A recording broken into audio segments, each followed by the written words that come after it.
Hello friends, welcome to CRT learning centre. आज के video में हम स्टैंडर्ड 10 साइंस 2 का 5th chapter towards the green energy पढ़ने वाले। What is energy? Energy is the ability to do work. काम करने की जो क्षमता होती है उसको हम एनर्जी बोलते हैं। हम खाना खाते हैं जो एनर्जी में कन्वर्ट होता है और उस एनर्जी को यूज करके हम काम करते हैं, तो कैपेसिटी टू डू वर्क।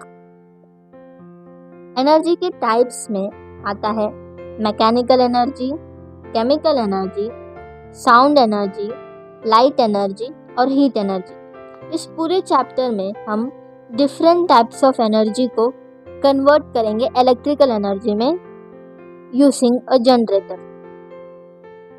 अपना जनरेटर जो है वो वर्क करता है इलेक्ट्रोमैग्नेटिक इंडक्शन के प्रिंसिपल पर।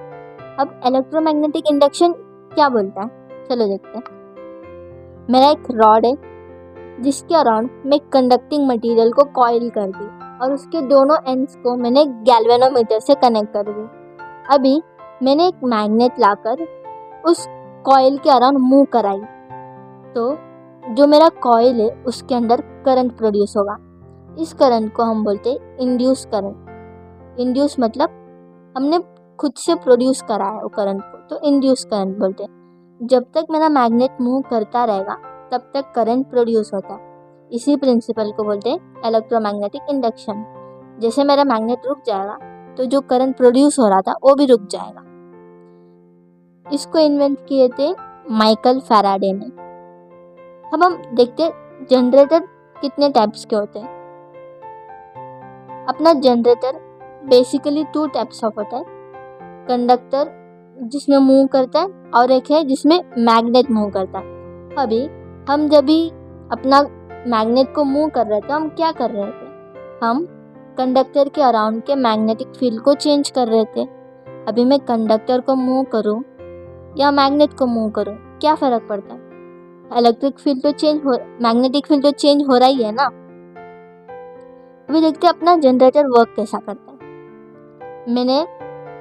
मेरे पास यहाँ पर एक टरबाइन है जो कि अटैच है एक शाफ्ट, और वो जो शाफ्ट है वो कनेक्टेड है अपने जनरेटर से। मैंने एक एक्सटर्नल एनर्जी प्रोवाइड की, जो हो सकता है स्टीम एनर्जी हो, वाटर के यूज़ करके हाइड्रोलिक एनर्जी हो, विंड एनर्जी हो, कुछ भी, उसको यूज़ करके मैंने अपने टरबाइन को घुमाई। अभी टरबाइन के साथ जो शाफ्ट है वो भी घूमेगा और शाफ्ट कनेक्टेड है जनरेटर जिसके अंदर अपना कॉइल या मैग्नेट अटैच है, तो वो भी रोटेट करेगा, तो अपना मैग्नेटिक फील्ड चेंज होकर करंट प्रोड्यूस होगा। अब ये जो करंट है उसको हम ट्रांसमीटर को यूज़ करके सबके घरों में पहुंचा देते हैं। तो ये एक बेसिक वर्किंग है, फंक्शन है, जैसा जनरेटर फंक्शन करता है। इसका भी फ्लो डायग्राम देख लेते हैं। मेरे पास एक प्रॉपर एनर्जी सोर्स था जिसको यूज़ करके मैंने टरबाइन को रोटेट कराई। टरबाइन के वजह से जो जनरेटर के अंदर का कंडक्टिंग मटेरियल था वो रोटेट हुआ और प्रोड्यूस हुआ electric current. Thermal energy based power plant.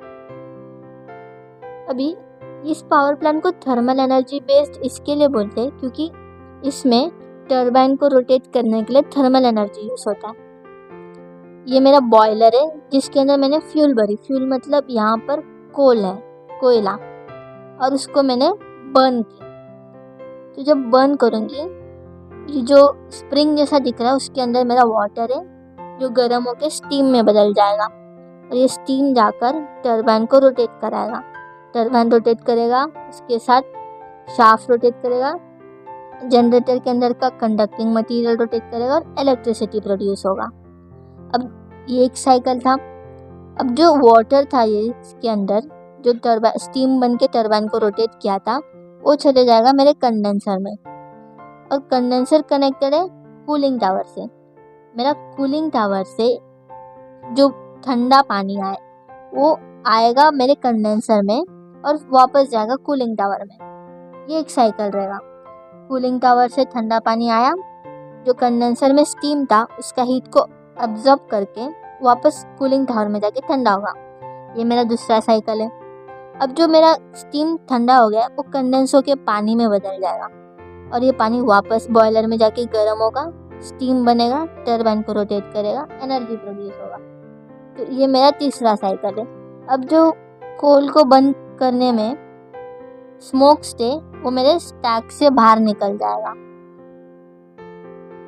यह फ्लो चार्ट है। फ्यूल यूज़ की मैंने कोल, जिसको बॉईल करके वाटर बन गया स्टीम में, स्टीम से टरबाइन रोटेट हुआ, टरबाइन से जनरेटर, जनरेटर से इलेक्ट्रिक एनर्जी प्रोड्यूस हुआ और स्टीम टरबाइन से पानी गया कूलिंग टावर में, नहीं कंडेंसर में, और कंडेंसर से बॉयलर में। तो ये मेरा दूसरा साइकिल है। ये मेरा एनर्जी का फ्लो चार्ट है। इनिशियली मैंने यूज़ की थी कोल, जो कि केमिकल एनर्जी है, जिसको हीट करके मैंने थर्मल एनर्जी बनाई। फिर वो बन गया काइनेटिक एनर्जी, स्टीम का। कोई भी चीज़ जब मूव करता है उसके अंदर काइनेटिक एनर्जी है। मेरा स्टीम मूव कर रहा था तो उसका काइनेटिक एनर्जी, फिर वो जाके टरबाइन को रोटेट किया तो उसका काइनेटिक एनर्जी बना। उसके बाद प्रोड्यूस हुआ इलेक्ट्रिक एनर्जी। थर्मल एनर्जी का प्रॉब्लम्स।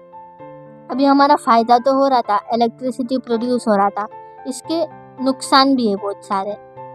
जैसे कि हम जब बर्न कर रहे थे कोल को, उसमें से बहुत सारे ऐसे गैसेस निकल रहे थे, carbon dioxide, sulphur oxide, nitrogen oxide, जो कि हार्मफुल होते हैं। जो गैस के साथ सूट पार्टिकल्स आ रहे थे वो अपने लंग्स को हार्म पहुंचाते हैं और रेस्पिरेटरी के रिलेटेड प्रॉब्लम्स कॉज करते हैं। और एक चीज़ है, जो हम कोल यूज़ कर रहे हैं टरबाइन को रोटेट कराने के लिए, वो कोल बहुत लिमिटेड रहता है। अगर हम ऐसे यूज़ करते रहेंगे तो फ्यूचर में कोल मिलना मुश्किल हो जाएगा, तो उसका सोर्स भी एक्सटिंक्ट हो जाएगा।